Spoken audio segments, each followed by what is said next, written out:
বিসমিল্লাহির রহমানির রহিম। আউযু বিল্লাহি মিনাশ শাইতানির রাজিম। বিসমিল্লাহির রহমানির রহিম। হে জগতবাসী, হে সমস্ত মুসলিগণ, হে সমস্ত ধর্মান্তর, হে সমস্ত ধর্মান্তরের ব্যক্তিগণ, আজ আপনাদের সামনে একটি আলোচনা নিয়ে আসলাম। সে আলোচনাটি হলো, এই পৃথিবীতে আল্লাহ অগণিত নবী রাসূল প্রেরণ করেছেন। অগণিত বলতে যা গণে শেষ করার মতো নয়। তবে আমি একটা কথা বলতে চাই যে আল্লাহ কেন বললেন যে আমার 4 জন নবী শ্রেষ্ঠ এবং 4টা কিতাব শ্রেষ্ঠ? এটা কেন বললেন? সকল নবী যারা এসেছে তারা শ্রেষ্ঠর বাহিরে পড়লেন কেন? তবে আমি বলবো, সবটা জিনিসেরই হেড থাকে, সবটা জিনিসেরই শ্রেষ্ঠ থাকে। যেমন আমার মানব দেহের ভিতরে যদি আমি লক্ষ্য করি, তাহলে দেখা যায় যে আমার চোখ, এই চোখের যে একটা কাজ, এটা মুখের দ্বারা হয় না। কানের যে একটা কাজ, সেটা যত দূরে একটা শব্দ হোক তা শুনতে পাওয়া যায়। এই কানের কাজটা আমার মুখের দ্বারা হয় না, আর মুখের কাজটা আমার নাকের দ্বারা হয় না। আলাদা আলাদা কাজ। তবে আমার সর্ব অঙ্গের মধ্যে যদি আমি খেয়াল করি, তাহলে এই 4টা জায়গা শ্রেষ্ঠ। দূরের শব্দটা আমার কান পাচ্ছে, একটা দুর্গন্ধ হোক বা সুগন্ধি হোক আমার নাক বলে দিচ্ছে, আর একটা স্বাদ জাতীয় জিনিস যদি আমি অন্য জায়গায় লাগাই, এটা স্বাদ পাওয়া যাবে না। যদি একটা মিষ্টি জিনিস লাগাই, এটা মিষ্টি অনুভব করা যাবে না যতক্ষণ পর্যন্ত জিহ্বার মধ্যে না দিতেছি। তাহলে এই জিহ্বা বা মুখের কাজটা অন্যটার দিয়ে হয় না।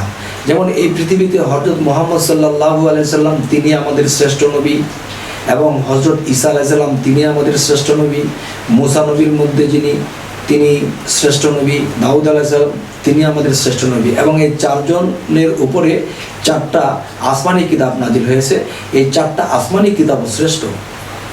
তবে আমি বলবো যে কেউ যদি কোনো নবীকে ছোট করে, যে মুসা আলাইহিস সালামে তার ধর্ম একটা, আমরা ইসলাম ধর্মই বড়। কেন বাবা? ইসলাম শব্দের অর্থ কি? শান্তি।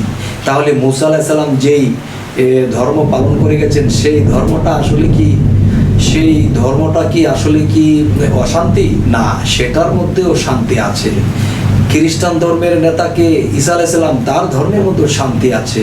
যেহেতু শ্রেষ্ঠ নবী, তাদের ধর্ম শ্রেষ্ঠ। তাহলে 4 জন শ্রেষ্ঠ নবী আমাদের মানতে হবে। আমরা অগণিত নবী রাসূলের দিকে যদি লক্ষ্য করি, তাহলে আমরা পারবো না। কারণ অতগুলো কিতাব আর অতগুলো নবী রাসূলের আইন আমরা মানতে পারবো না। যদি এই 4 জন শ্রেষ্ঠ নবীকে মানি, তাহলে আমাদের মানা হয়ে যাবে। নাকের বিষয়টা, নাকের ফাংশনটা বুঝে যাব, কানের ফাংশনটা বুঝে যাব, মুখের ফাংশনটা বুঝে যাব, এবং চোখের ফাংশনটা বুঝে যাব।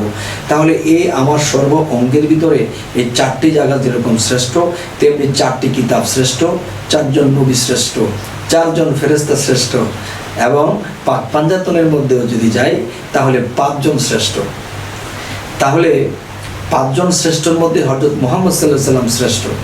তাহলে আমার দেহটাকে যে গঠন করা হয়েছে, আগুন, পানি, বাতাস, মাটি, এই 4টা জিনিস দিয়ে আমার এই দেহ তৈরি করা হয়েছে।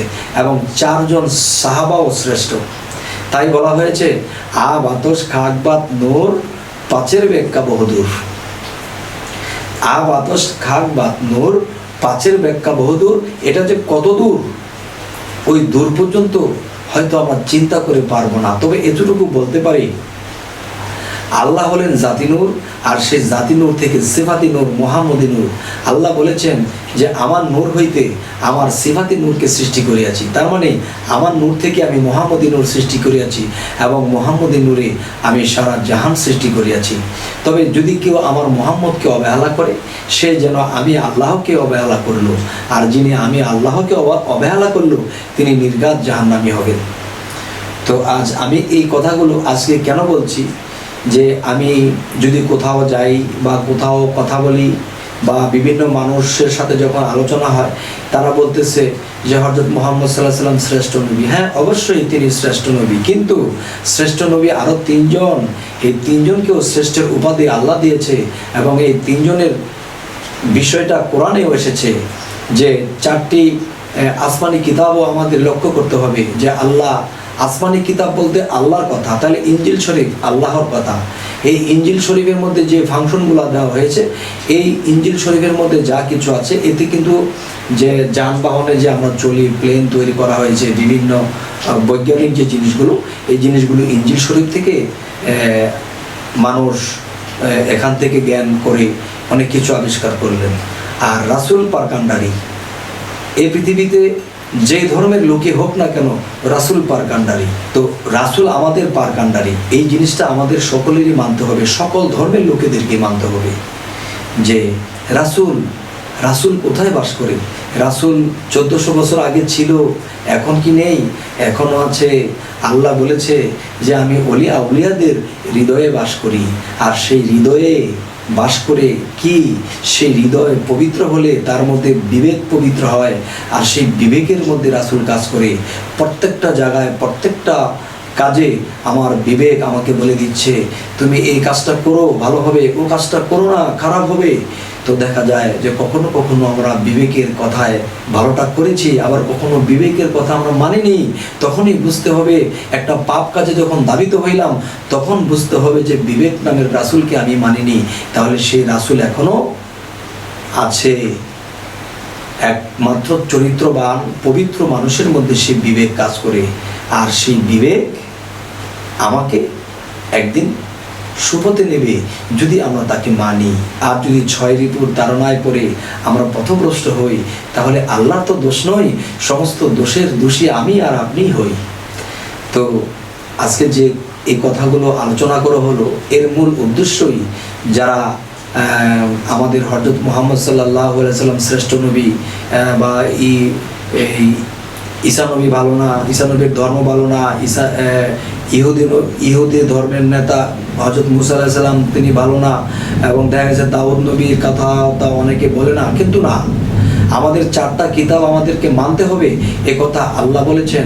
4জন নবী এবং 4টা কিতাব, এই দিকে যদি আমরা লক্ষ্য করি, তাহলে আমরা নাকের জ্ঞান, কানের জ্ঞান, এবং দেখা গেছে মুখের জ্ঞান এবং চোখের জ্ঞান আমরা 4টা পেয়ে যাব। তবে এই পৃথিবীতে দেখা যায় কেউ কিডনি বিশেষজ্ঞ, কেউ চক্ষু বিশেষজ্ঞ, কেউ ব্রেন বিশেষজ্ঞ, কেউ দেখা গেছে যে এই আপনার হৃৎপিণ্ড বা হার্টের বিশেষজ্ঞ।